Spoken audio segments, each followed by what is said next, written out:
बिस्मिल्लाहिर्रहमानिर्रहीम, अस्सलाम वालेकुम। मैं हूं करामत मुगल और मेरे साथ हैं ईसा नकवी। नकवी साहब, बिल आखिर वो दिन आ गया जिसका सबको इंतज़ार था। अब तो ऐसे लगता है कि पूरी दुनिया की नज़रें पाकिस्तान के इलेक्शंस और उसके आउटकम पर लगी हुई हैं। इंतहाबी मंजरनामा क्या बन रहा है और शहर इक़्तिदार में किन मुमकिन मंजरनामों की बाज़गश्त है? देखिए, फर्स्ट थिंग फर्स्ट, सबसे पहले फर्स्ट एंड द फोरमोस्ट, जिस वक्त हम ये वीडियो रिकॉर्ड कर रहे हैं हमसे तकरीबन 1.5 से 2 घंटे के बाद पोलिंग शुरू हो जाएगी और हम इन वीडियोज़ की रिकॉर्डिंग के बाद जो है वो अपना वोट पोल करने जाएंगे। वहाँ पर मैं कोशिश करूँगा कि आपके साथ लाइव एक सेशन जो है वो भी करूँ। सबसे पहले आप अपने जहन में ये ज़रूर रखिए कि वोट डालना जो है ख़ास तौर पर आज ये हम सब की ज़िम्मेदारी है। और ज़िम्मेदारी इस वजह से है कि वोट वो ताकत है जो आवाम के हाथ में है, जो कुछ भी कर सकती है, बहुत बड़ी बड़ी तब्दीलियां ला सकती है। आपकी राय रजिस्टर होना बहुत ज़रूरी है।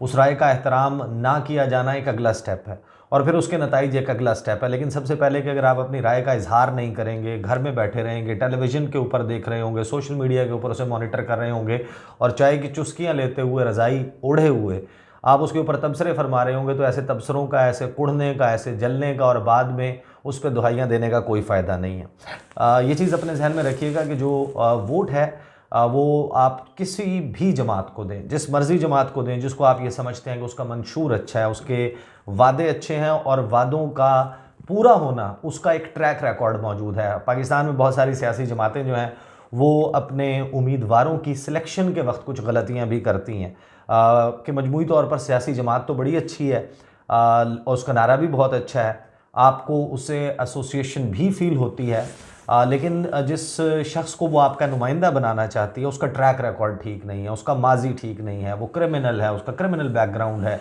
या वो इलाके में जुल्म और ज़्यादती और जबर के हवाले से मशहूर है और उसका ट्रैक रिकॉर्ड जो है वो कि वो जो कहता है वो नहीं करता, डिलीवर नहीं करता, आवाम को अवेलेबल नहीं होता, तो उसके ख़िलाफ़ अपनी सियासी जमात को जिसको आप पसंद करते हैं उसको भी अपनी रिजेंटमेंट रजिस्टर कराने का ये तरीका है कि फिर आप वहाँ पर भी अपना वोट का हक उसी तरीके से इस्तेमाल करें।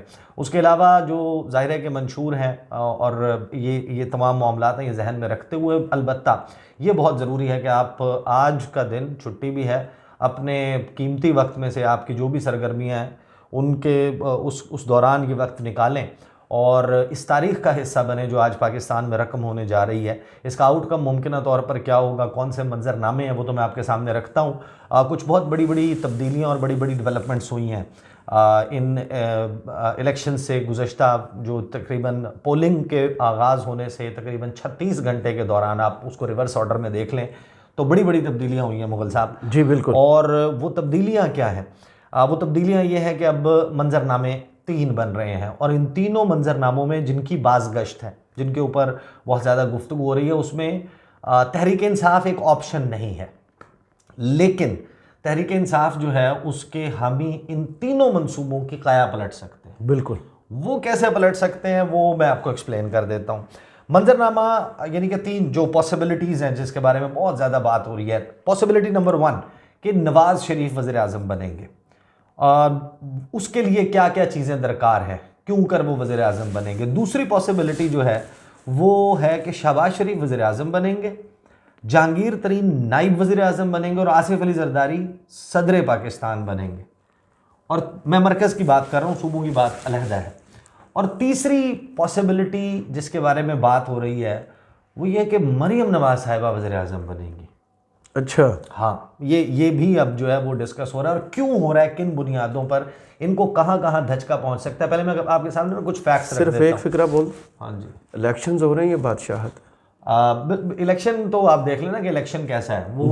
इलेक्शन का तो सबको मालूम है कि प्रोसेस क्या अडॉप्ट हो रहा है। उसके लिए पाकिस्तान की सबसे मकबूल जमात को डेसिमेट किया गया है, जी। यानी उसको इंतखाबी मंजरनामे पर तबाह किया गया। एवरीबडी नोज अबाउट इट और उसके क्या रीजंस हैं, इसके रेपरकशंस क्या होंगे, ये एक अलहदा डिबेट है। लेकिन अभी तो हम वो बात कर रहे हैं कि जिसकी बाज़गश्त चल रही है और तहरीक इंसाफ का वर्कर इसको कैसे तब्दील कर सकता है, क्या कर सकता है, मेन प्लेयर ही वोटर है, किस चीज़ को इम्पैक्ट कर सकता है। और मियाँ साहब का माइंडसेट मैं आपको उनकी विक्ट्री स्पीच की एक झलक सुनवाऊंगा जो 2013 के इलेक्शन जीतने के बाद बालकनी पर मेहराबों के ऊपर बनी हुई बालकनी के ऊपर रात 11 बजे ही आ गए थे। उन्होंने वक्त से पहले विक्ट्री स्पीच की थी। That tells you the mind set कि मियाँ साहब की क्या ख्वाहिशात हैं और वो किस तरीके से इस वक्त उन्होंने एक अपने जो खुसूसी एलची हैं उनके ज़रिए एक पैगाम रसानी भी की है उन इदारों तक जो इस इलेक्शंस को कंडक्ट करवा रहे हैं। सही। अच्छा, जो फैक्ट्स हैं, major facts of the elections देखें, एक तो ये सबसे बड़े इंतखाबात हैं पाकिस्तान की तारीख के। 12th जनरल टाइम है इलेक्शंस कि है। पाकिस्तान में आम इंतखाबात हो रहे हैं। कुल 859 हलके हैं, लेकिन 4 हलके ऐसे हैं जहाँ पर इंतखाबात उनके उम्मीदवारों में से किसी की इंतकाल या उनके मारे जाने की वजह से, कत्ल हो जाने की वजह से वहाँ पर पोस्टपोन हो गया। तो तकरीबन 855 हलकों के ऊपर इलेक्शंस हो रहे हैं और सबसे ज़्यादा उम्मीदवार हैं पाकिस्तान की तारीख में। 17,000 से ज़ायद उम्मीदवार हैं जो हिस्सा ले रहे हैं। 1985 के इलेक्शंस जो गैर जमाती बुनियादों पर हुए थे उसमें भी इतने आज़ाद उम्मीदवार नहीं थे जितने आज़ाद उम्मीदवार अब हैं और अनप्रेसिडेंटेड 12 करोड़ 85 लाख से ज़ायद वोटर है जो एलिजिबल है अपना वोट पोल करने में और that makes Pakistan as the 5th largest, अभी तो quote and quote democracy in the world के 5वीं बड़ी जमहूरियत नंबर ऑफ वोट्स के हिसाब से पाकिस्तान इस वक्त है। और ख़वातीन जो है 882 ख़वातीन भी इलेक्शंस लड़ रही हैं। 4 ख्वाजा सरा जो हैं वो भी इलेक्शन लड़ रहे हैं, ये पहली मरतबा है। और ये जो इलेक्शंस हैं इसमें अब ज़ाहिर है कि 8 बजे पोलिंग स्टार्ट हो जाएगी, 5 बजे तक पोलिंग जो है वो वक्फे के बगैर जारी रहेगी। असल शनाख्ती कार्ड आपको दिखाना ज़रूरी है। कौमी असम्बली के लिए सब्ज़ बैलेट पेपर है और सूबाई असम्बली के लिए सफ़ेद बैलेट पेपर है। जो लोग अपना वोट पोल करने जा रहे हैं वो ये बात जहन में रखें कि जिस वक्त वो स्टैंप लगाते हैं, स्टैंप लगाने के बाद फूंक मारें उसके ऊपर, उसकी स्याही को खुश्क करें, मस्ट करें, ताकि जब आप उसको फोल्ड करें तो वो जो स्टैंप है उसकी स्याही जिस वक्त वो खुश्क नहीं हुई होगी तो वो जब फोल्ड करेंगे आप उसको किसी और उम्मीदवार के निशान और नाम के ऊपर वो अगर चली जाती है तो वो आपका वोट मुस्तरद हो जाएगा। और सबसे ख़ास चीज़, जिसका एक्सपायर्ड यानी कि डेट से ऊपर वाला शनाख्ती कार्ड है वो वोट कास्ट कर सकता है। हाँ, ये भी ध्यान में रखिएगा कि वो भी हो सकता है। और जब आप उसको जब उसको फोल्ड भी करें तो फोल्ड इस तरीके से करें कि जो आपका स्टैंप वाला हिस्सा है वो back side of the ballot paper आ रहा हो ताकि स्याही जो है वो कहीं से भी किसी और साइन पर बिल्कुल ना आ रहा हो। क्योंकि इस मरतबा ये भी कहा जा रहा है कि बहुत ज़्यादा वोट्स जो हैं वो मुस्तरद होंगे। अच्छा, फिर एक चीज़, इन चीज़ों पे अब हर शख्स जो है वो ज़ाहिर है कि उसके पास मोबाइल फ़ोन्स हैं। अपने सिटीज़न जर्नलिज्म भी खूब कीजिए, वीडियोस जो हैं वो उसकी, ताकि लोगों को पता चले और लोगों की एक्टिविटी हो और इस दौरान अफवाहों पे कान ना धरें। ख़ास तौर पर पाकिस्तानियों को ये तमाम प्रोसेस जो है वो खुले दिल के साथ और बग़ैर किसी इश्तियाल में आए और इस किस्म की एक्टिविटी, क्योंकि देखें असल चीज़ है बैलेट बॉक्स और वो पर्चा और उस मोहर जो आपके हाथ में मौजूद है, उसकी ताकत से करें आपने जो करना है और उसको एंजॉय करें, सेलिब्रेट करें। आप तारीख़ का हिस्सा बन रहे हैं, उस तारीख़ का हिस्सा बन रहे हैं जो पाकिस्तान की, वैसे तो हम हमेशा ही कहते हैं कि क्रूशल नाजुक मोड़ से गुजर रहा है, लेकिन अब आप देखें कि किसी के जहन में ये नहीं होगा कि इस किस्म की सूरत हाल से हम पाकिस्तान जो है वो पहले गुजरा है। हमने तो पहली दफ़ा देख रहे हैं। देखें 90,675 पोलिंग स्टेशन हैं जिसमें से 27,628 हसास और 18,437 इंतहाई हसास हैं। तो इसमें लेकिन जो ये जहन में रखिए कि यानी कि 50% 45,000। हाँ, तो आपको बहरहाल अपना जो है वो हक़ राय दही इस्तेमाल करना है, बाहर निकलना है, वोट डालना है। अब उन मंजरनामों पर आ जाते हैं कि मंजरनामे कैसे। कुछ चीज़ें हुई बड़ी इंटरेस्टिंग। हर एक के जहन में एक सवाल मौजूद है कि इमरान खान की तस्वीर कहाँ से आ गई, वो भी अडयाला जेल में समाअत की और 48 घंटे पहले इलेक्शंस, यानी इलेक्शंस के हवाले से। अच्छा, इसके ऊपर थेरीज़ हैं, मैं आपको बताऊं। ये तस्वीर अडयाला जेल में जाने वाले जो भी लोग हैं, हमारे बहुत से जानने वाले हैं जो गए हैं, सहाफ़ी भी गए हैं, पीटीआई के लोग भी गए हैं, उनसे हमने उनकी गुफ्तगू भी सुनी है और उनसे हमने अलहदा से पूछी भी हैं ये बातें। और आज से नहीं, ये दिसंबर के महीने में जब आगाज़ हुआ था हेयरिंग्स का, कुछ 4 दिसंबर 5 दिसंबर की बात है, उससे ऑनवर्ड मल्टीपल टाइम्स हम हर दफ़ा पूछते हैं आना जाना कैसा रहा, इर्द गिर्द क्या था, माहौल क्या था। ये एक बात तय है कि जब आप की खान साहब की जो टीम है वो पेपर एक पर्चा अंदर नहीं ले जा सकती ना स्कैन हुए बगैर, तो कैमरा तो बड़ी दूर की बात है। और मोबाइल तो इम्पॉसिबल। हाँ, और मैं देख रहा था गालिबन one of the reporters, I forgot the name, अपना साकिब बशीर ने या तो खुद उनके साथ गुजरी है या उन्होंने मेंशन या कोट ट्वीट किया किसी को कि वो एक बॉल पॉइंट लेके एक बंदा जो है वो गया, रिपोर्टर्स में से कोई था, और उस बॉल पॉइंट की साख्त जो है वो थोड़ी सी मुख्तलिफ थी, different kind of ball point था, स्टाइलिश होगा। तो वो बॉल पेन जो है उसको उन्होंने देखा, उससे लिख के उसको ट्राई किया, और फिर इस शक की बुनियाद पे कि इसमें कोई रिकॉर्डिंग डिवाइस या कैमरा हो सकता है, ये मुख्तलिफ है, वो नहीं अंदर जाने दिया। तो अंदर से जो तस्वीर बाहर आई है उसके ऊपर बड़ी खलबली मची हुई है। एक तो थेरी उसमें यह है ना कि देखे ना, खान साहब की कोई स्पोर्ट बेस तो है ना, तो किसी ने चाहने वाले ने, उसने अंदर इदारों में भी हर जगह लोग बैठे हुए हैं, क्लेम और ब्लेम यही है। किसी ने तस्वीर ली और तस्वीर वायरल कर दी, और तस्वीर वायरल करने का मकसद अब यह है कि देखें ये तस्वीर तो भारी पड़ गई ना मियाँ साहब के तमाम जलसों पर। इसने वो कैंपेन की सूरत हाल कर दी कि जो चाइनीज़ प्रोवर्ब है कि a picture is worth 1000 words, उसी दिन आपको याद है this picture is worth all the जलसाज। एब्सोल्युटली एब्सोल्युटली, उन्होंने अरबों रुपए लगाकर सब अखबारात में फुल पेज इश्तिहार छापा। उसका इम्पैक्ट देखें और इस एक तस्वीर का इम्पैक्ट देखें। अच्छा, तस्वीर के इम्पैक्ट से हट के इसमें एक थ्योरी ये भी कि ये खुद जानबूझ के की गई है ताकि वोटर टर्नआउट थोड़ा सा कम हो मजीद। वो कैसे भला जी, कि लोगों को जहन में इस वक्त जाहिर है कि ये था ना और है कि इमरान खान किस हालत में है, वज़न कम हो गया है, कोई दाढ़ी रख ली है, उनके साथ कोई खुदा न खास्ता कोई मारपीट हुई है या इस किस्म का कोई सूरत हाल है ना, और दूसरा कि his well being is taken care of, एक मैसेज हो कि नहीं ऐसा नहीं है कि ये हो रहा है, तो लोगों के अंदर कोई रिएक्शन ना और कोई अफवाह ना फैले इस हवाले से कि बीमार है फलाना है ये सब कुछ। तो एक थ्योरी ये भी है, बट इस पर ज़ाहिर है कि इन्वेस्टिगेशन और वो होनी है। अच्छा, एक और इंटरेस्टिंग चीज़ हुई, जमायमा खान ने अपने बेटों की तहरीक इंसाफ का झंडा उठाए हुए एक तस्वीर पोस्ट की और फिर डिलीट कर दी। अच्छा, डिलीट कर दी उन्होंने, और उसके ऊपर कुछ खबरें भी लगीं और चैमगोइयाँ भी हुई कि इमरान खान की कैंपेन के हवाले से ये क्या हुआ, जमायमा खान ने ट्वीट की फिर ट्वीट डिलीट कर दी। मेरी अंडरस्टैंडिंग ये है कि वो जो मौलाना फजलुर रहमान साहब जो हैं वो कहते हैं ना कि जिस घर के ऊपर पीटीआई का झंडा भी होगा तो वो यहूदियों का एजेंट होगा, और वो पूरी जो कैंपेन चलाते हैं, तो शायद समहाउ शी फेल्ट के instead of Jemima Goldsmith was Jemima Khan and उससे पहले जमायमा गोल्डस्मिथ, तो उन्होंने उसको वो करने के बजाय कासिम खान ने फर्स्ट टाइम पाकिस्तान की पॉलिटिक्स के ऊपर कुछ बोला या लिखा है। देन इमरान खान के बेटे कासिम के अब्बा जो कहते हैं ना, कासिम के ने जो है वो ट्वीट किया, हमारे यहाँ तो बुढ़ी ही कहती है अपने हस्बैंड को, और फिर जो है उसको रीट्वीट किया जमायमा खान ने। अब उन मंजरनामों पर आने से पहले लास्ट जो है ना वो मैं कामरान खान का जो है वो ट्वीट आपको पढ़ दूं, क्योंकि इसमें बड़ा एक जो है वो मैसेजिंग है। नहीं, मैसेजिंग नहीं, ये जिसे कहते हैं कि दिस इज़ द क्रक्स, कि नवाज शरीफ साहब और नून लीग को और क्या चाहिए। जिस भरपूर अंदाज से रायामा के तमाम सर्वेस के मुताबिक आज पाकिस्तान की मकबूल तरीन सियासी जमात पीटीआई का इलेक्शन मैदान से सफाया किया गया। बैलेट पेपर पर पीटीआई नाम की कोई सियासी जमात है ना बल्ले का इंतखाबी निशान, लीडरशिप रूपोश है या कैद। पीटीआई इंतखाबी जलसे तो क्या एक जलसे की भी इजाज़त नहीं मिली।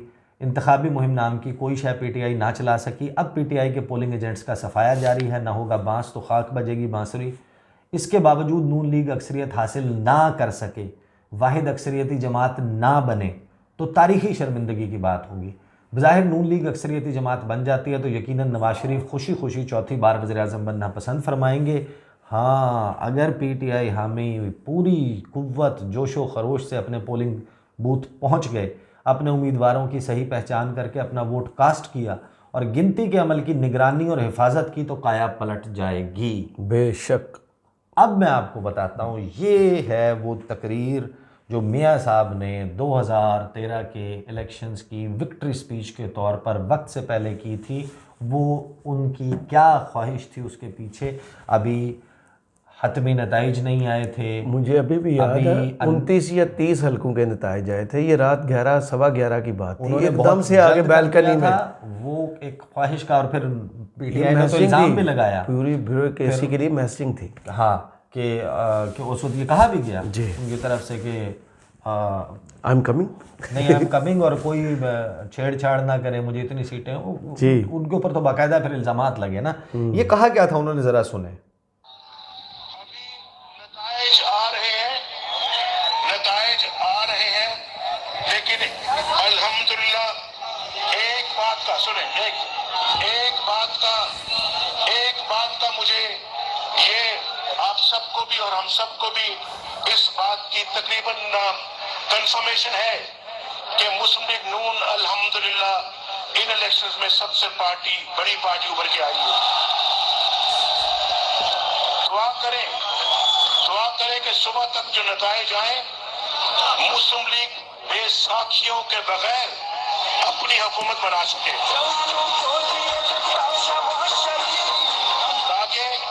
ताकि मुस्लिम लीग नून को किसी से वोट ना मांगना पड़े। ये जाके दुआ कीजिए, हम किसी और का सहारा ना तलाश करें। हमें, क्योंकि जो मांगे हुए वोट होते हैं, जो मांगे हुए सीटें होती हैं, या जो इस तरह से दी जाती है, वो कभी स्ट्रांग हुकूमत का बाइस नहीं बनती।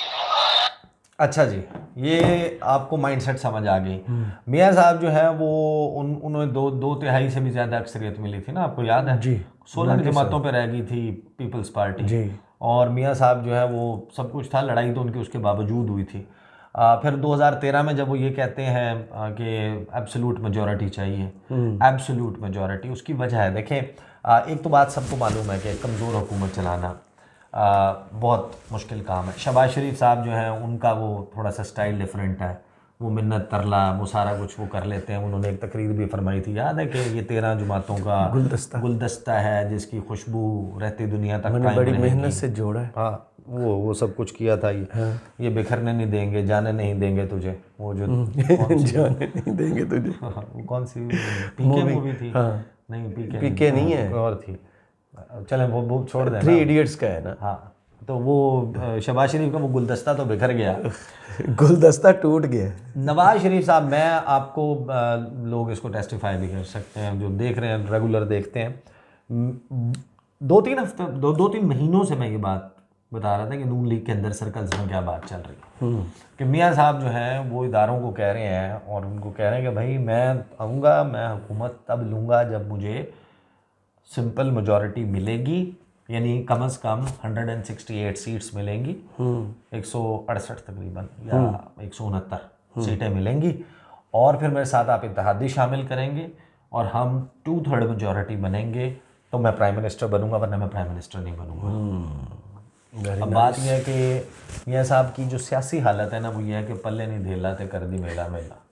उस राइकी की मिसाल है कि उन्होंने नाल कोई नहीं खड़ेंदा, वो आधी में फ्रंट सीट थे बासा, यानी उसको लेके कोई नहीं जाना चाहता। मियाँ साहब की जो सियासी पॉपुलैरिटी का आलम है वो जलसे सवाए खुडियाँ के, खुडियाँ देखे ना, खुडियाँ की खुड उन्होंने तलाश की, खुडियाँ में बंदे इकट्ठे कर लिए, ये चौथा जलसा इनका, बंदे इकट्ठे कर लिए हैं खुडियाँ में। इस दफ़ा कम थे, और फिर पिछले 3 जलसे बहुत बेहतर थे, ये जिसमें मियाँ साहब मैं बाकी जलसों से कंपेयर कर रहा हूँ कि मियाँ साहब का फैसलाबाद का, मियाँ साहब का गुजरांवाला, हाफजाबाद, सियालकोट, ननकाना साहब, सवात, मानसेरा, तो उन सब के मरी, उन सब के मुकाबले में ये अच्छा, उनके मुकाबले में बहुत अच्छा जलसा था ये। बहरहाल इदारे का आपसे मुत्तफिक होना ज़रूरी नहीं। हाँ, नहीं आप मुत्तफिक ना हो, मैं उनके अपने कंपैरिजन कर रहा हूँ ना जी, कि उनके अपने जलसों में वो जलसा बाकी जलसों से बहुत अच्छा था। तो this is what I am saying. अच्छा, अलबत्ता यार आपका ना बड़ा एक बायस है नवाज शरीफ के हवाले से। नहीं, मैंने कहा पिछले 3 जलसे उनके वहाँ पे बहुत बेहतर थे, मैंने ये कहा। भाई मैं नवाज शरीफ के इस कैंपेन के दौरान बाकी जलसों के तो यहाँ इलेक्शंस थे, तीनों मेन लीडरशिप थी, पुराने जलसों के से कंपेयर नहीं कर रहा। वहाँ मरियम सिर्फ जाती रही हैं और शहबाज शरीफ। अच्छा, बहरहाल लेट्स जस्ट मूव, करिश्मेटिक बंदा तो अब आया था, लेट्स जस्ट मूव ऑन। तो मियाँ साहब जो है उनकी अपनी सियासी हालत तो ये, और वो दिल भी अब जिद पे अड़ा है किसी बच्चे की तरह, या तो सब कुछ मुझे चाहिए या कुछ भी नहीं। अब बेसिकली ये जो ब्लैकमेलिंग है ना कि मैं प्राइम मिनिस्टर नहीं बनूंगा, ये मियाँ साहब को लगता है कि वो ना अब हो गए हैं जिसको कहते हैं कि उनको लगता है कि उनके लाज़िम है बगैर, जैसे। हाँ, कि मेरे बगैर जो है ना वो सिस्टम नहीं चल सकता। और उन्होंने बड़ा टैक्टफुली गेम को ऐसे फंसाया भी है कि अब या इमरान खान या नवाज शरीफ करंट सिनेरियो में एक डील और एक पैचअप के बाद एक लंबी एक्सरसाइज के बगैर एस्टैब्लिशमेंट तो नहीं साइड करने लगी इमरान खान को। मियाँ साहब को लगता है, वो कहते थे ना, ये ख्वाजा आसिफ और ये बड़े फ़ख्र से कहते थे कि we are the only option. अब तो हम नेचुरल ऑप्शन है, फितरी ऑप्शन है। तो वो फितरी ऑप्शन उन्होंने दे मेड श्योर के वो बने, बड़े टैक्टफुली स्मार्टली उन्होंने उसको प्ले करके अपने आप को फितरी ऑप्शन बनाया है। वो बनाने के बाद अब ब्लैकमेलिंग ये कर रहे हैं भाई अगले वादे वईद। तो आपका क्या ख्याल है कि जो परवेज़ खटक है या जहांगीर तरीन है, इनकी पॉलिटिकल वर्थ कुछ भी नहीं है ऑन ग्राउंड, बस इलेक्टेबल्स हैं, 10,000 15,000 20,000 वोट जेब में लेके निकलते हैं। लेकिन अब इनको निकाला है, लाए हैं, तो इनको कुछ देना भी है। ये गफूर हैदरी साहब कहते हैं ना कि बनाया तो फिर किसी वजह से बनाया ना, फिर उनको हिस्सा तो देना पड़ेगा। तो अब मियाँ साहब जो मांग रहे हैं, फिर उसके बाद यानी कि बाकियों को क्या करें, मार के निकाल दें पाकिस्तान से किसी और ने। यानी आपकी एक तो या तो आप हो ना कि आपके रोरिंग क्राउड हो, थंपिंग मेजॉरिटी के साथ आप आए, चिंगाड़ता हुआ, चीखता हुआ, लोग दीवानावार सड़कों पे आपके पीछे, आपकी गाड़ी और आपकी गाड़ी की ऊपर मस हुई हुई फूल की पत्ती की झलक देखने के लिए बेताब हो। ऐसा कुछ भी नहीं है, कुछ भी नहीं हुआ, ऐसा कुछ भी नहीं है। आप इश्तहारों में पॉपुलर हैं, आप प्रेस कॉन्फ्रेंस में पॉपुलर हैं, आप मीडिया के मैनेज्ड टॉक शोज में पॉपुलर हैं, आप अवाम में पॉपुलर नहीं हैं। तो इस सूरत हाल में मियाँ साहब ने एक मुश्किल खड़ी कर दी है कि भाई ये सारा मुझे दे दो। फिर इसका क्या मतलब है, फिर क्या करें कि पीटीआई को तो डेसिमेट करने के लिए सब कुछ कर दिया, बाकी सबको भी कर दें। वैसे मेरे जहन में एक आइडिया, मियाँ साहब को ऑप्शन दें, ये ले सारे बैलेट पेपर, ये बॉक्स पड़े हैं, एक दिन में जितने आप ठप्पे लगा सकते हैं लगा लें, चले तो सारे वोट डाल लें आप, शहबाज शरीफ साहब फिर जो भी है नहीं ना, जीतेंगे। शहबाज शरीफ साहब ने पहली मर्तबा अपने मुंह से खुल के इस बात का इजहार कर दिया है, और ये बेसिकली उन्होंने पत्ता फेंका है। उन्होंने कहा कि सादा अक्सरियत मिली तो नवाज शरीफ वज़ीर आज़म होंगे, वरना मशावरत होगी। अब मशावरत के ऊपर जो इस वक्त एक्टिवली थ्योरीज चल रही हैं वो ये कि सादा अक्सरियत नहीं मिलती, नून लीग जो है वो 105 के ऊपर रिस्ट्रिक्ट हो जाती है मखसूस नशिस्तों के साथ अगर, और फिर पीपल्स पार्टी बन जाती है मजबूरी इन दैट केस, क्योंकि जो इलेक्टेबल्स, जो आज़ाद इलेक्ट होंगे, उनमें से जो भी टूटता है तो वो टूटने के बाद नून लीग से शामिल नहीं होगा, उसको तोड़ेगी या तो पीपल्स पार्टी तोड़ेगी या जहांगीर तरीन तोड़ेगी। रिकॉर्ड तो नहीं का वही तोड़ पाएंगे, वही को इस तरह कर पाएंगे, तो उनका साइज बढ़ेगा। उस सूरत में उनके बगैर चारा नहीं होगा। उस सिलसिले को चलाने के लिए शहबाज शरीफ होंगे, और शहबाज शरीफ के साथ फिर सूबा जो है वो मरीम नवाज के पास होगा, और जहांगीर तरीन जो है वो होंगे नायब वज़ीर आज़म, और सदर होंगे आसिफ अली जरदारी। ये है वो एक सेकंड ऑप्शन जिसके मौलाना फजलुर रहमान, मौलाना फजलुर रहमान के पास वो कश्मीर कमेटी होगी। क्यों परेशान क्यों हो रहे हैं? नहीं वो तो सदर बनना चाहते थे, मुझे फिर आके फिर एक दफ़ा नाती तो होती रहेगी तो मुंह पे मक्खी बहेगी। उनको सूबे शूबे में एडजस्ट कर देंगे ना। हाँ, लेकिन ये वो है जो बात चल रही है, मैं आपको बता रहा हूँ। तीसरी जो प्रोबेबिलिटी जिसके ऊपर बात हो रही है ना, वो ये कि नवाज शरीफ साहब और शहबाज शरीफ साहब दोनों active faces of the government नहीं होंगे। फिर हमजा शहबाज होंगे सूबे में और मरीम नवाज होंगी मरकज़ में, यानी कि अगली नस्ल तक ट्रांसफ़र हो जाएंगी चीज़ें। हाँ, और दोनों जो हैं वो बैक एंड के ऊपर साथ बैठ के साथ चलवाएंगे। जिस तरह हम बच्चे को उंगली पकड़ के नहीं चलना सिखाते, हम प्राइम मिनिस्टर और प्राइम मिनिस्टर का जो है ना, एक शॉपिंग मॉल्स में जाते हैं ना, अक्सर वो बच्चा बैठा हुआ वो हिला रहा होता है गाड़ी को, लेकिन वो पीछे से रिमोट से चल रहा है। अच्छा, नाउ हियर कम्स, बहुत ज़्यादा तवील हो जाएगी, here comes the tricky part जी। पीटीआई का वोटर जो है ना, वो जब अपने आज़ाद उम्मीदवार को वोट देगा, अगर तो बहुत ही कोई काया पलट किस्म का आ जाता है टर्न आउट, 70%, पाकिस्तान की तारीख में सबसे ज़्यादा 2000 मेरा ख्याल है 13 का ही है, 60% वोटर टर्नआउट। 44% था 2008 का, और 18 का भी मेरा ख्याल है 60 से कम ही था। 48% आई गेस। हाँ कम था, देखा ना, मेरे ध्यान में फिगर नहीं आ रहा था, बट कम था जी। अगर 2024 के इलेक्शन में बहुत ओवरवेलमिंग मेजॉरिटी लोगों की निकल आती है और विजिबल हो जाता है और लोग डट जाते हैं, खड़े हो जाते हैं कि भाई हमारा ये फॉर्म 45 ये छपाओ, ये यहाँ लगाओ, कोई पोलिंग एजेंट जो है ना वो नहीं होता इधर से उधर, अपना फॉर्म 45 आपके पास हर चीज़ एक एक्शनेबल वो चीज़ें मौजूद हों, प्रूफ्स मौजूद हों, तो एक तो वो सारे मामले को जो है ना वो मंसूबे को खटाई में डाल देंगे, लेकिन एक लीगल बैटल स्टार्ट हो जाएगी। रिमेंबर इमरान खान, जब हम ये कहते हैं कि नवाज शरीफ जो हैं उनको सही हुई थी सज़ा या गलत हुई थी, दोनों बातों से हटके ही has to come back through a due process of law, code of law में प्रूव हो, इस तरह नहीं जिस तरीके से मियां साहब को यानी कि बांट के इंसाफ वो बहिश्ती दरवाजे से गुजर गए। It has to now that process has to be followed, ताकि लेजिटिमेसी हो, कल को फिर उसके ऊपर क्वेश्चंस ना हो जो आज है नवाज शरीफ के ऊपर, तो वो लीगल बैटल स्टार्ट होगी। इनकी पीटीआई की पीटीआई हैसियत है कि नहीं, वो सलमान इब्न राजा वाला वो आया फैसला, उसको अब वो देखें, वो जाते हैं सुप्रीम कोर्ट, वहाँ से क्या होता है, एक बहुत उसमें। लेकिन इन तमाम मंसूबों की जो क्रेडिबिलिटी है ना, वो अगर अपना मार्क बना देते हैं, फॉर एग्जांपल 100+ आज़ाद उम्मीदवार जीत जाते हैं, उनको मैनेज भी कर लिया जाता है, morally this government has no standing at all. तो the actual mark that the voter can make कि वो इनकी नींदें हराम कर सकता। बिल्कुल।